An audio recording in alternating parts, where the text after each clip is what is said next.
Game preparation. The biggest thing about game preparation, and we hear this a lot from high school coaches up in our area, up in Indiana, is I don't have my kids are too young, or I don't have a very smart group of kids, and whatever the reason, I don't think that there's anything that Coach Knight does at this point in his career that he does better than his game preparation. His game preparation is very thorough, and it gives our players something to really bite into on these games. It keeps them focused. When you're dealing with a 30-game season like we play, whether it be a 20-game season or a 30-game season or whatever anybody plays, keeping your players focused from game to game, I think, is really one of the big keys to the success. I look at Purdue for the last 2 years, which has won our conference, and obviously the Big Ten laid an egg in the tournament this year. But Purdue wins 2 back-to-back Big Ten titles, and I think they really do so just by staying more consistent with their approach than any other team in the Big Ten in the last 2 years. And that's a credit to Coach Katie and their staff, and that has a lot to do with game preparation. So when you're dealing with game preparation, it's not necessarily just the X's and O's of an opposing team you're trying to get across to your team. It's the ideas that you're keeping them focused, and you keep them thinking, and you get them from one game to the next, and you move on. And when we do that, our game preparation is done in a series of steps. We'll get in game films from opposing teams. And I don't think that you necessarily, if you're at a high school and you can get a hold of one game film of an opposing team, I think you've got what you need to at least get a basics done of a game preparation. We use 2 VCRs. And we don't have a computerized system. We've got a monitor, a VCR, and a VCR. So if you've got 2 remote controls and 2 VCRs, you can get yourself some things off of a video that can be worthy to your team as far as game preparation. But what we try to do is we have our assistants go from game to game. Let's say we're playing Purdue on Thursday night. Well, we get done on Sunday. When we get done with our game on Sunday, our game that next week that we're preparing for Purdue, it's all Purdue. But at the same time we're preparing for Purdue, our next assistant has already moved on. Let's say we play Michigan on Sunday. So when our game is over Thursday night with Purdue, by the time our players walk into the locker room after the Purdue game, there's already a poster up, some articles, and maybe the Michigan score from the last time we played them written on the chalkboard. And that's our way of moving our players from game to game. And Coach Knight's whole thought on that is, if you let your players go home so happy, let's say we beat Purdue and we beat them by 10 points, and boy, now we're tied for first place in the Big Ten, and you let players they want to think good, and which is not all bad, but they don't want to move. Boy, did I play good tonight? Boy, did I play? Gee, did you see? I was even on SportsCenter with that highlight. That's a big deal nowadays. So what happens is now it comes to Sunday, and one of your players doesn't show up. And our game preparation is one of our ways to try to get those players to show up the next game, is to just get them thinking, all right, that's over, you did a good job, let's go. Or that's over, you did a bad job, here's what we have to correct, now let's go. And that's sort of the basics of what we try to do from game to game with our game preparation.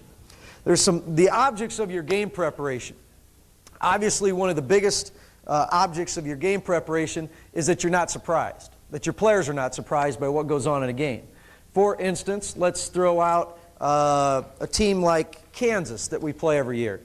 Kansas, there's a sort of a method to their madness, as far as I'm sure all the Carolina fans know, with their trapping. When they trap, how they trap, and so on and so forth. There's keys to when they do that. And if you can pull out in a game preparation, for instance, one of the things we saw this year was, boy, when a guard substitutes in a game in the first half, they like to pull that trap out for a couple possessions. Maybe they're thinking the guard's cold on the bench. Maybe that's not even the case. But it so happens that we talk to our players about that. Then we get into this game against Kansas this year in our home gym, and we put Michael Hartman, which is one of our freshmen, into the game. And sure enough, the next 3 possessions of the game, Kansas comes out and traps us at midcourt in their man-to-man trap where they rotate. And if our players know that going in, then that gives them a little bit of an idea on anticipating where they can recognize situations and then react to it in a positive manner in a game. So just not being surprised is a big part of our game preparation. What I worked on there was the recognition. helping you recognize situations. You can't play the game for your players. And unlike practice and unlike a drill, you can't even really control it. So what you try to set up in your game preparation is recognitions, things that your players can recognize and then they can handle. An idea of that would be when we play Iowa every year. After a free throw, Iowa substitutes.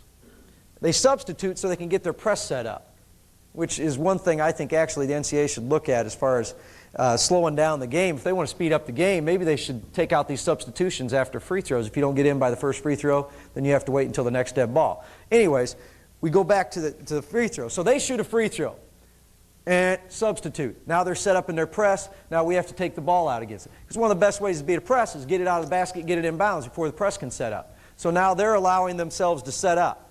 So we talk to our team about this. Now we have an actual way that we set up against the press versus their free throws from an out of bounds, from an out of bounds situation for us underneath our basket.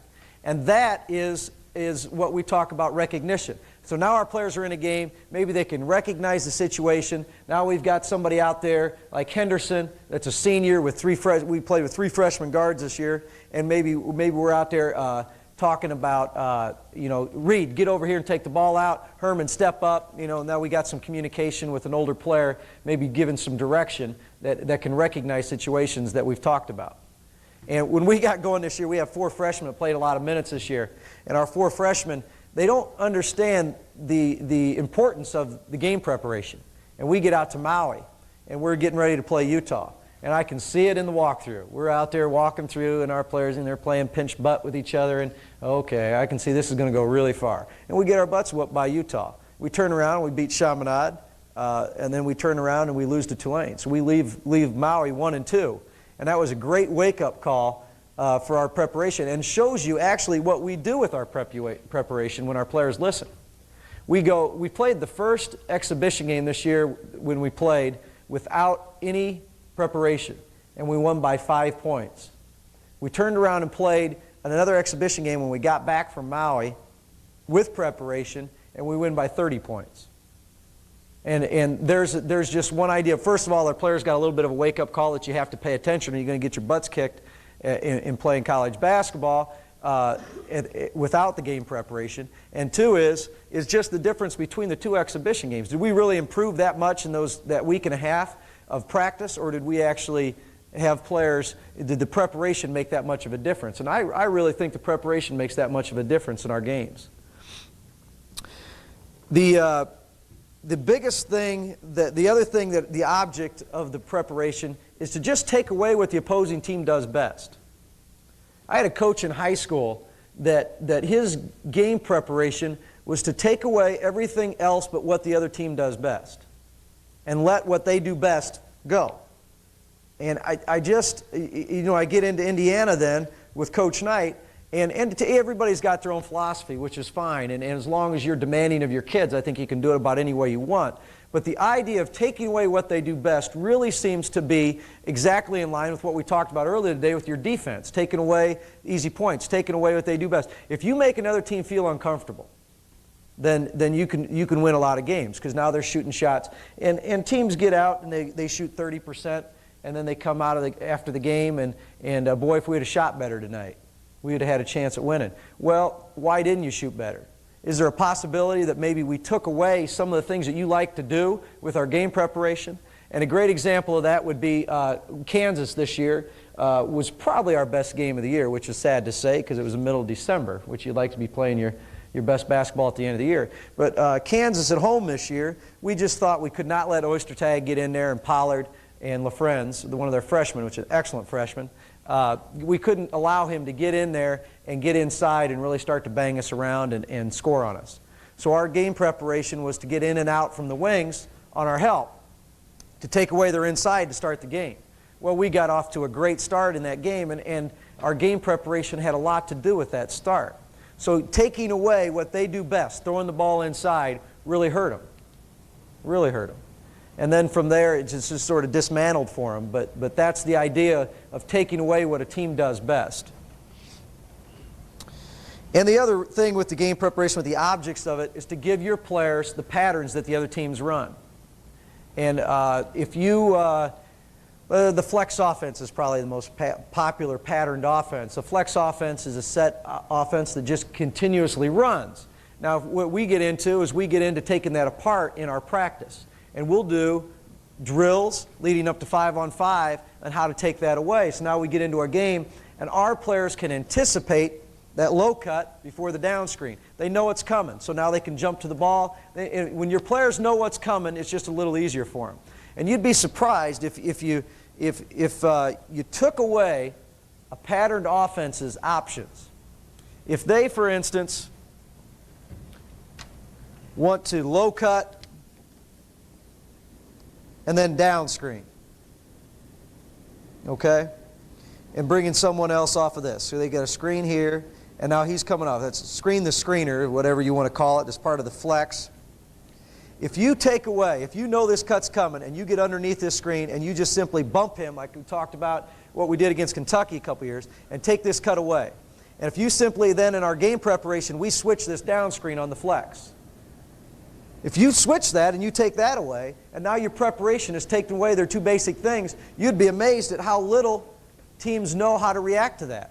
Because they're not used to things being taken away from them. They're not used to cut being taken away from them. They're not used to, well, coach, I cut there, and all of a sudden you're already, Indiana's already there. Well, that's the idea of what we do. Now we've taken away what they're most comfortable with. Now they end up driving for shots late in the shot clock, throwing off-balance shots, and now they're shooting a low percentage. So that's basically what your game preparation has got to do. It's got to make the team do some things they're not necessarily comfortable with. Now there's some components that make up this game preparation, which is what I'd like to get into now. The first one is matchups. The first thing that coach asks us when we come in there in a game preparation is, and coach never goes ahead of himself in a game.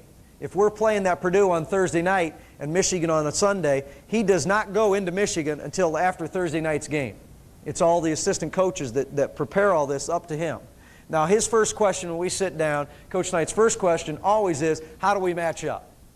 How do we match up? What are their starters? We give the size, weights, and maybe some quickness or just some general thoughts in that manner. But in matching up, the first question then that's asked when we're talking about matchups is there a player on the floor that can't shoot the ball? Because if there is, right there is your whole basis for your defense and your game preparation. Now, we get beat by Missouri in the tournament. They have a player named Winfield, which is a very athletic, hard-playing player, extremely good basketball player.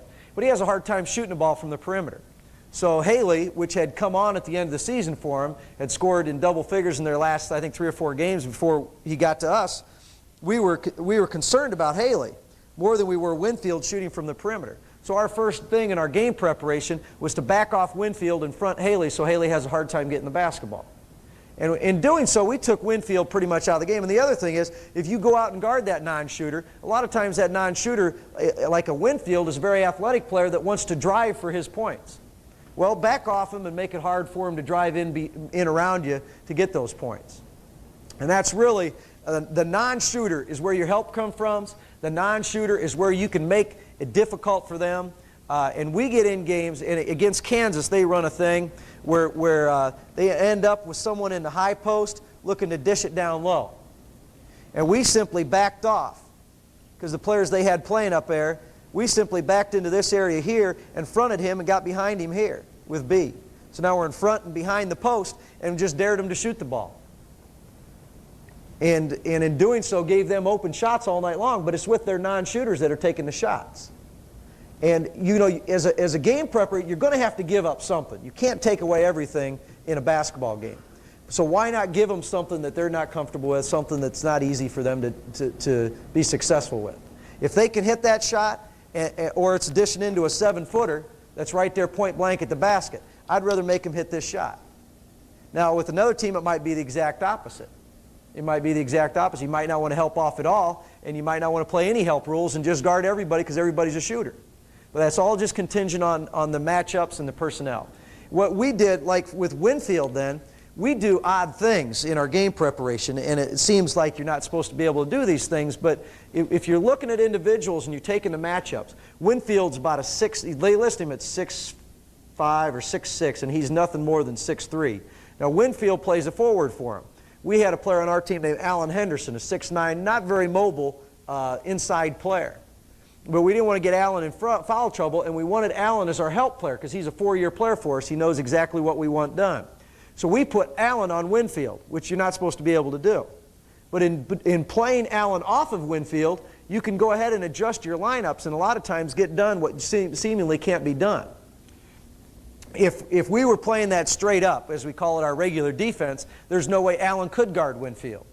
But now with us playing off of Winfield and playing back in the lane, and any time Winfield would step out on the floor, then Henderson was just back in the lane clogging everything up. As soon as Winfield went to drive, then Alan came up to guard him. And in doing that right there, Alan can play Winfield. So it allows you, when you seemingly have bad matchups, if you can find a non-shooter, a lot of times you can either hide a defensive player or you can make a mismatch operation that'll actually end up helping you inside like this did for us. Supposedly helped us, but we lost the game. So that's the first part of our matchups. The matchups also go now not just with player to player, who's their players and who's our 5 players. It can also be what a team does. And a great example of that would be Temple last year in the tournament. We played in the second round of the NCAA out in D.C. And Cheney does a great job. They play that matchup zone all through the whole game. That's what they play. So we're going into the game. So what we do is we put Todd Leary, which is a 6'1", non-athletic shooter in the game, Pat Graham, which is nothing more than a standstill shooter, he didn't play a lick of defense in 5 years, and Damon Bailey. So now we put 3 perimeter shooters out there, and we sit somebody on the bench, our big kid, Todd Lindemann. And then we played Evans, which is a shooter, and Henderson, which is a shooter. So we played 5 shooters. And we started the game that way because we didn't want to get into the game and say, well, we should have played our 7-footer. But, well, should we have played our 7-footer? Because you're playing against a zone. And what's our most effective 5 players against the zone? So we went with our most effective 5 shooters against the zone, and we end up winning and going to the regionals with that. So it can be also to what a team does, not necessarily just to the matchups of the individual players. The second part of the component is personnel. When you're looking at the personnel of the opposing team, coach's first question always is then, how quick are they? Because quickness is such a big part of the game. And how big are they? Not necessarily with size. Size, you know, as far as height can be overplayed. You know, Corliss Williamson from Arkansas is, if you've ever seen him in person, is just the widest person. He is so wide. His shoulders are huge. So he plays at they got him listed at 6'8", he's not, 6'7", maybe 6'7", but he is so wide and takes up so much room in the lane, and he's so overpoweringly strong, he's much bigger than what he appears to be just in height. So a lot of times, how big are they is a lot different than just actually how tall they are. So their strength and their quickness, and then we look at their depth of their team. Can we wear them out? You know, are they 9 deep? Are they 6 deep? Are they 5 deep? Or do they play 9 play? And there's a variation of that in games. And if you look back at the Temple's teams in the last 2 years, heck, he's played 6 players, period. 6 players. Now, I guess in his zone, the way he's playing it, I don't know. I mean, he's got a pretty aggressive zone, so I would still think their players would get tired. But he plays 6 players. Other teams you get into, like Iowa that we play, hell, they can make 50 substitutions in a night. They're going to play 12 players. In and out, in and out, in and out. So now you've got to prepare for all the matchup changes that's going to go on throughout the course of a game. Left-handers. How many lefties do they have? Always letting our players know who's left-handed and who's right-handed. And the shooting range, not necessarily just a non-shooter, but there's some players that have Kingsbury from Iowa has endless shooting range. He's out there at midcourt shooting them. I mean, really, the guy stood, this is pretty amazing, the guy stood right here in warm-ups and hit 5 in a row. And he actually was shooting shots. I said, I told him to lay off, save him for the next game. But that's Kingsbury for you. I mean, he's got, so you better find Kingsbury when you get over midcourt line. So that's one of the things that we would do with our personnel preparation for our games. Herman, you've got Kingsbury, you find him in conversion and you don't leave him. Because if you give him any room. And what we'd simply tell on a shooter is simply say, Kingsbury's right-handed, we want you into his right shoulder.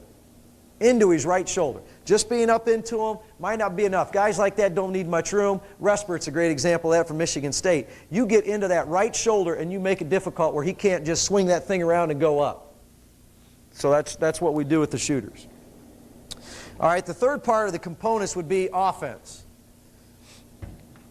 In our offense, the first thing that we would ask, that coach would ask us, how much man-to-man do they play? So we break it down into percentages. Zone, press, and man-to-man defense. And in their man-to-man defense, do they switch? And if they switch, who do they switch? Now, what would happen with this, and an example of what we would do against this, is if a team does not switch, we have things in our offense. 2 is going to down screen for 3. If they don't switch, we simply make an emphasis on our setup of our cuts and coming off tight to the some people call it a curl, we call it a tight cut into the lane. Because what happens is these guys end up following. And that's what we do. Now we'll say, okay, a team, they don't switch, coach, but they really bump the cutter with this guy right here. So we'd come in here. Now if they bump the cutter, then we do a thing called an Italian cut where we pop back out. So it's all game related to what we're doing here. Now in this tight cut then, if they chase, we say a thing, we call it a chase. If they don't switch, when they chase, now we're trying to run tight cuts because this guy's going to be on your tail the whole time and we can curl you into the basket, which Cheney made a living on for 4 years. People didn't want to switch him. They wanted to put an athletic 6'5" guy on him and just face guard him. Well, then we ran Calvert off of a lot of tight cuts because they weren't going to switch it. Now, if you get into switching, then we simply slip. And a slip is nothing more than the area between 2 guys where they would switch. We go to set a screen and simply slip to the bucket. So what we would do in a game preparation where a team switches against us all the time is set up a slip drill in practice, where we're actually running the drill in practice, and we would make our scorers our screeners. Because against a switch, the screener is going to be the guy open more often than a cutter. So we would simply put Calvert up into this area where he's going to screen and then just slip into the bucket. So determining what the team does defensively plays a big part on how we set up offensively.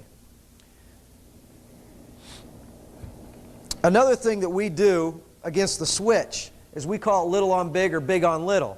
If a team switches, we try to make it hard on them. We'll have our guard screen for our forwards or our center. Because now that's a hard thing for them to switch. They switch and they got a little bit of a mismatch. Or we'll do or big on little, where we'll send our center out to back screen a guard down into the post. And that would simply be where 5's out and maybe 2 passes the ball over to 1, and we just back screen a guard down into the post and bring the ball over to him. Because if they switch that, then you've got 5 stepping out or rolling over here, and you bring the ball the opposite way, and now they've got a guard on your big guy. So with a switch, just screening little on big is part of our offensive thing that we look at. The other thing with their defense in a man-to-man is how much pressure do they put on? How much pressure do they apply? Our general rule with this is when they apply a lot of pressure, we try to get a 2-guard front, which allows, instead of 1 guy up here handling the ball, but what we would do is move our offense up high and simply use a back screen. Back screen and bring people to bucket, releasing some of the pressure that they have by being out in the passing lanes and being out on the floor. If they're going to pressure us, then we're going to make them come all the way out, and we're going to make them guard the whole half court. So back screens you use against pressure. Then against a team that sags defensively, we want to push the ball up the floor, putting the defense down lower on the floor, and actually just down screen. Because now the defense is underneath usually when they're sagging, and now we just pound them towards the baseline with down screens, bringing guys off for shots. And that's sort of what we try to do offensively with our game preparation. Down screens against the sag, back screens against the pressure. Defensively now, I was sitting with Coach Newell after we lost a game this year, and he was saying to me, well, that's a 3-pass team that you just played. And I said, what are you talking about, a 3-pass team? And it's actually a great term. He said, well, every defense breaks down, and it's just a matter of what pass does that defense break down. Some defenses are a 7-pass team, some are a 3-pass team, some are a 1-pass team. And he said, you've got to determine when you're watching films or when you're watching a team play live on what pass it is that a defense breaks down. And he said, the team you played tonight was a 3-pass team. And he says, you guys rushed your shots too quickly. You didn't give them time to disintegrate themselves. So we've sort of made that a part of our game preparation. At least I have when I'm watching films from what Coach Newell said there. And what pass does the defense break down on? And that's part of what, that's an interesting little quirk there with it. Then defensively, obviously, we start with conversion. Do they convert quick? Do they get their baskets off? What we've gotten into this last year is we give percentages. They score 20% off their break. They score 20% off of feeding the ball down low. They score 20% off of drives. Or another example might be, this team scores 50% off the flex offense. And we try to break it down into what exactly do they score off of most. Because again, we're trying to take away what they do best. And we want to know where our emphasis should be the next couple days in the practice setting. And sometimes it's not necessarily a play, a pattern, or a part of the game, such as rebounding. It can be an individual player. What do we have to do to stop them to win the game? Against Michigan State, you got to stop Respert. You stop Respert and you got a chance to win in the game. Respert goes for 44, turns around 2 years ago, turns around and goes for 42 on us down in Bloomington, turns around, he just lit us up for 2 straight years. If we can stop Respert, we got a chance to win in the game. I'd rather have Fike not do anything about Fike. Fike plays a great role on Michigan State's team, a big 6'9" inside guy, but he's not the scorer Respert is. I'd rather have Fike try to hit 20 and beat us than Respert hit 40 and beat us, because I know if Respert hits 40, we're having a hard time winning the game. So it might be just an individual player. What we would do with that then is we'd go into a practice setting and actually name one of our players Respert. And we would go, when we playing throughout that week, and just not leave him. The heck with our help side rules, the heck with everything, we're getting into him and we're playing him. And we might have 4 guys playing our regular rules with 1 guy guarding Respert.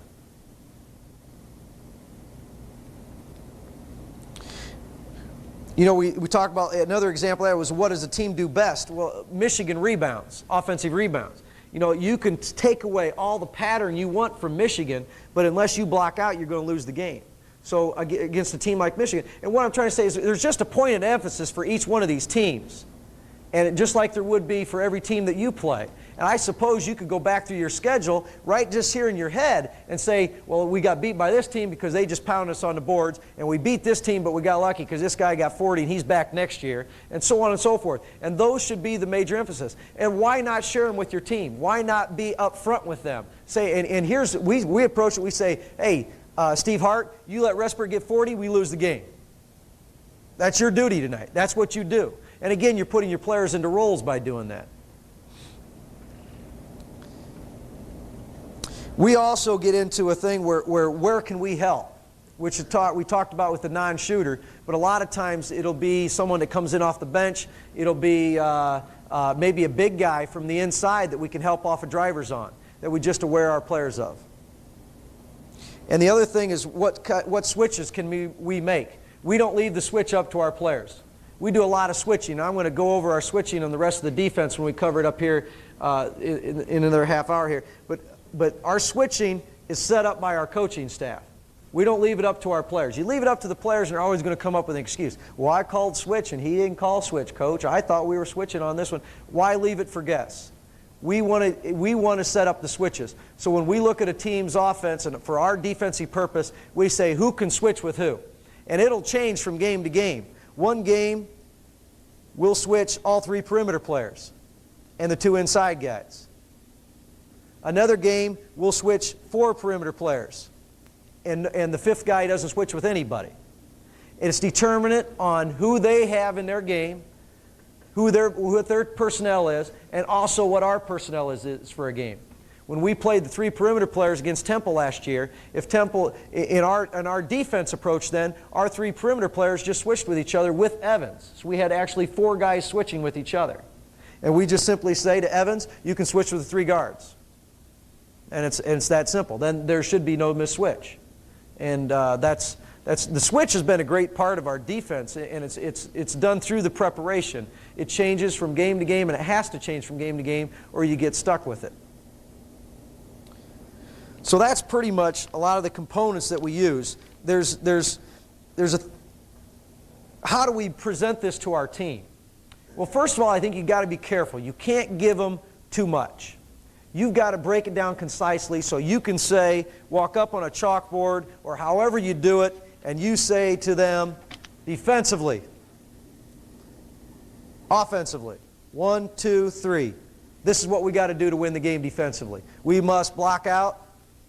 We cannot let Respert go for 40.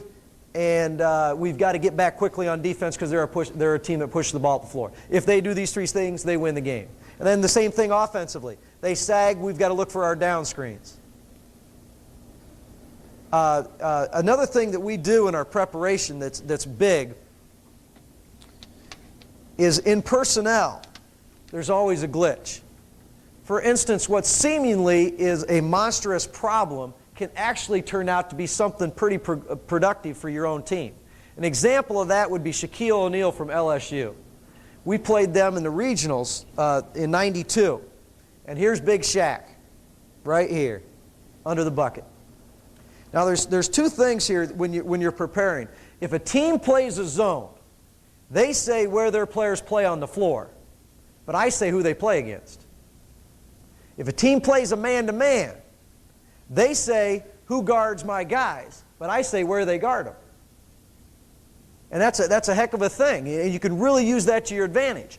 For instance, LSU simply said, I'm putting Shaq at 7 feet, 280, whatever he is, 300, whatever he is, right underneath the bucket, stop him. So what we did in our game preparation, and they call it a freak defense, which is really like a triangle in 2, where they'll play man-to-man here in an inverted triangle as their zone. And what we would do then is every time they went to their freak defense, we put Calbert Chaney right here, right up against Shaquille O'Neal. And we simply got Calbert the ball in there. Calbert was too quick for Shaquille O'Neal. He had 36 points. He went right up and over Shaquille O'Neal. He was just too quick for him.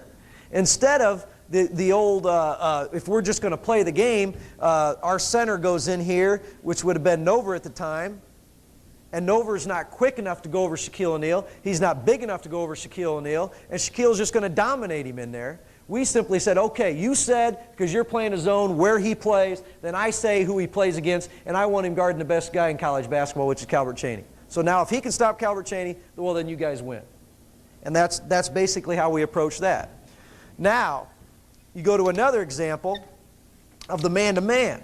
This year we played Wisconsin at the last regular season, or actually the second to last regular season game of the year. They got Rashad Griffith, which is just another big, strong, physical, good basketball player.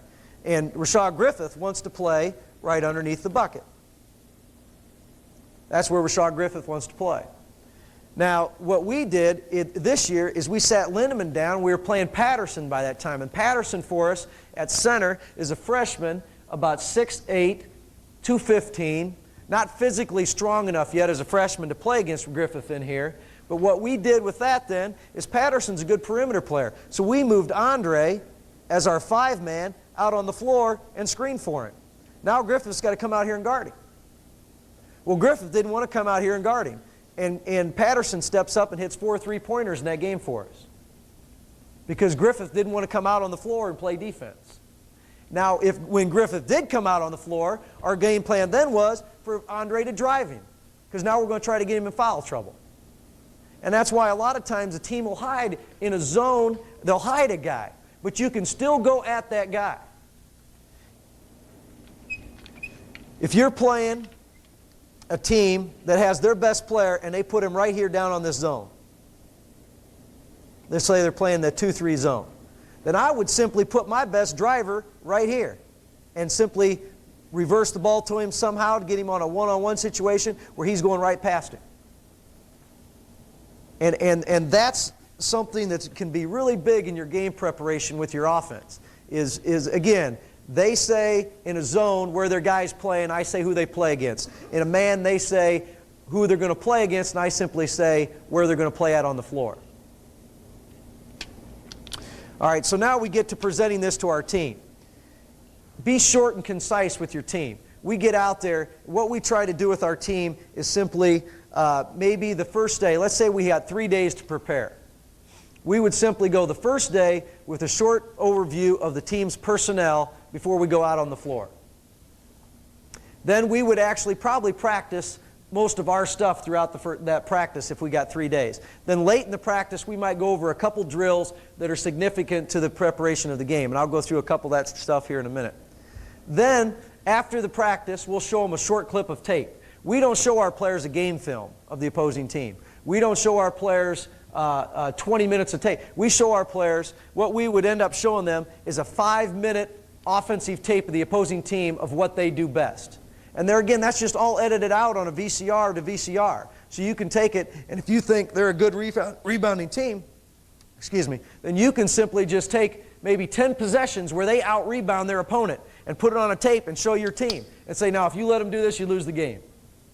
That way, your players can only intake so much. They're in class all day long. They're going to practice. They've got their girlfriends at home at night. They've got a lot of things. You know, they're 18 years old, they're 16 years old, they're 15, whatever age group you're working with, and they don't want to sit there and watch 30 minutes. Very rarely do they.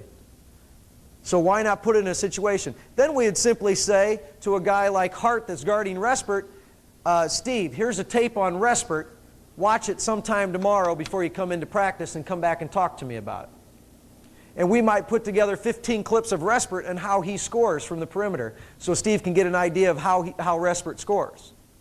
So those are all quick and easy ways to get to your team to move them on to the game preparation that you want. In doing so, there's 6 ways basically that I would put together as how you can approach your team with it.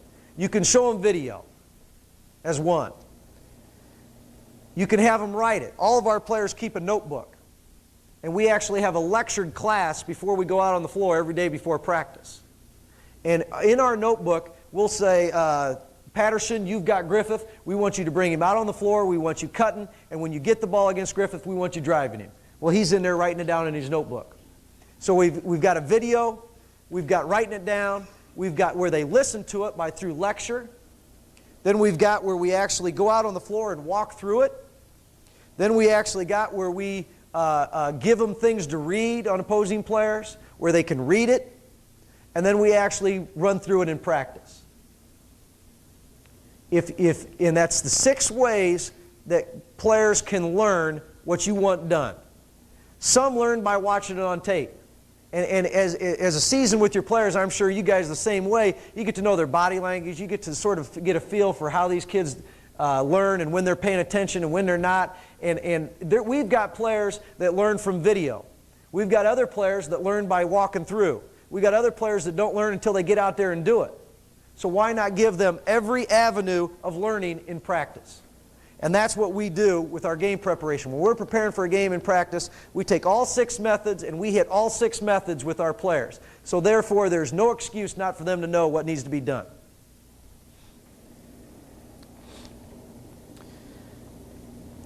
Here's what we do as far as like reading, characteristics. We put together a board. This is our game against Kansas this year, and we hang this in the locker room. And again, if we played a team 3 days before we played Kansas, as soon as that game's over, this is already hanging in the locker room when our players come back in. And what we have here is their name, a picture of them so they can be familiar with their face, a simple program from the opposing school to get that for you. Height, weight, points per game, average assists per game, and then we've got characteristics. Very quick, fast point guard. Is their primary ball handler in the game.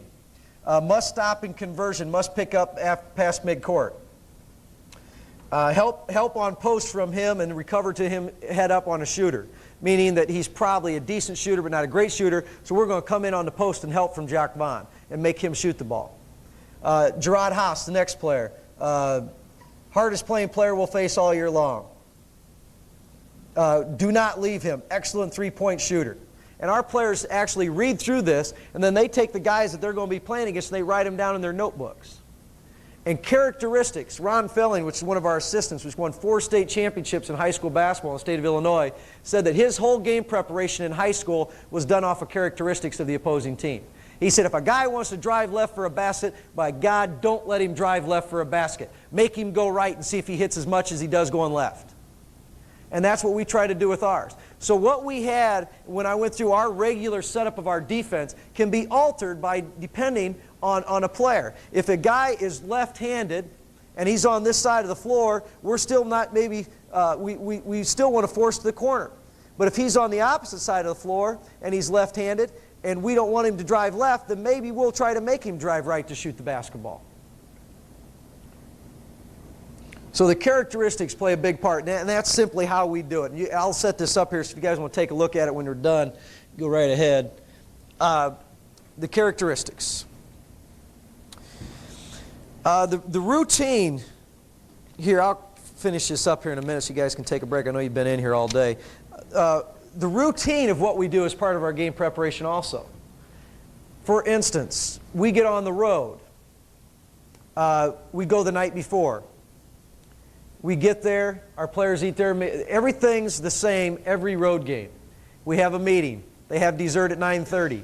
We get them to bed. We get them up the next day. We go shoot around. We come back. We have a meeting. They take a nap. We get up. 3.5 hours before the game, we have our pregame meal. Same meal no matter where we're at. Same kind of setting. Very quiet, not a lot of talking, just trying to concentrate on what we need to get done.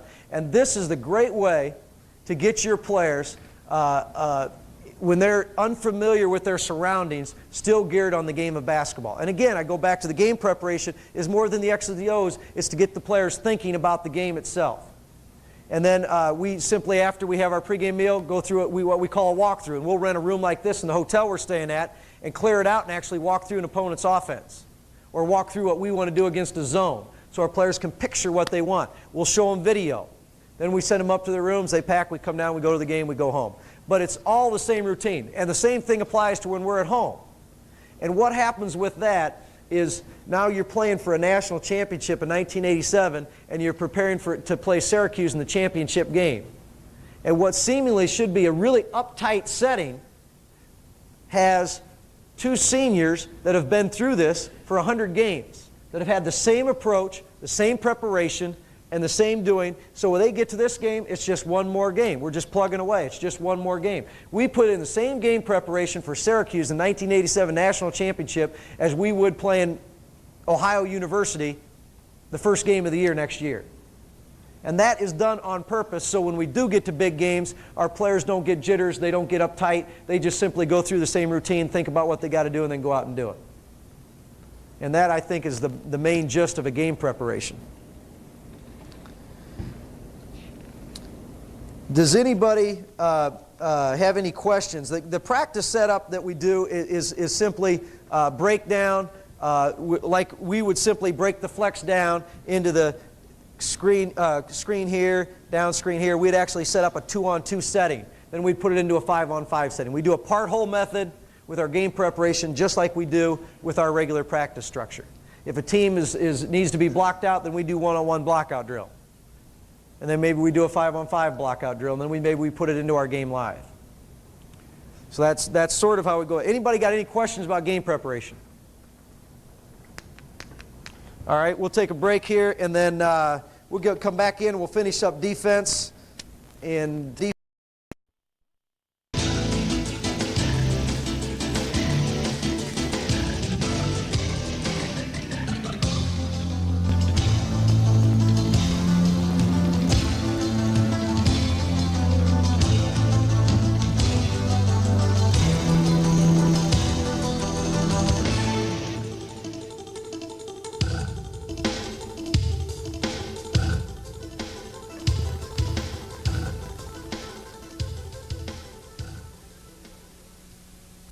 Well, it's nice to be here today. Beautiful down here.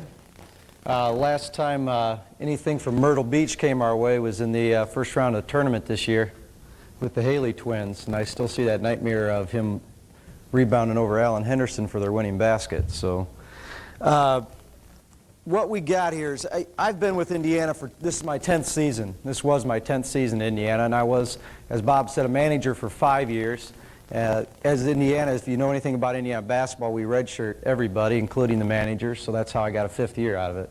So I was fortunate enough when I graduated for Coach to keep me on. Joby Wright had left the staff to go to Miami of Ohio, and good timing and on my half and on my part, and got on with the staff. I was a graduate assistant for 2 years until the NCAA came in and said that there's no more graduate assistants. And since then, I've had more titles than years: recruiting coordinator, administrative assistant, whatever they want to call me, but it doesn't really matter to me because I enjoy being part of our staff. What we've done over the years at Indiana basketball has been primarily geared around our defense. In the last 5 seasons in the Big Ten, we have actually led the Big Ten in scoring.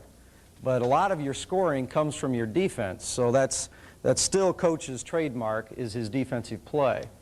We got into a thing maybe 2 years ago where we weren't doing the breakdown work in practice on our defense that we needed to do, and we revised everything again last summer and got back to some defense this year. Played better defense this year, and the old theory of you win with defense is great. And we played better defense this year, but you also got to be able to score some points. And that was one thing we came up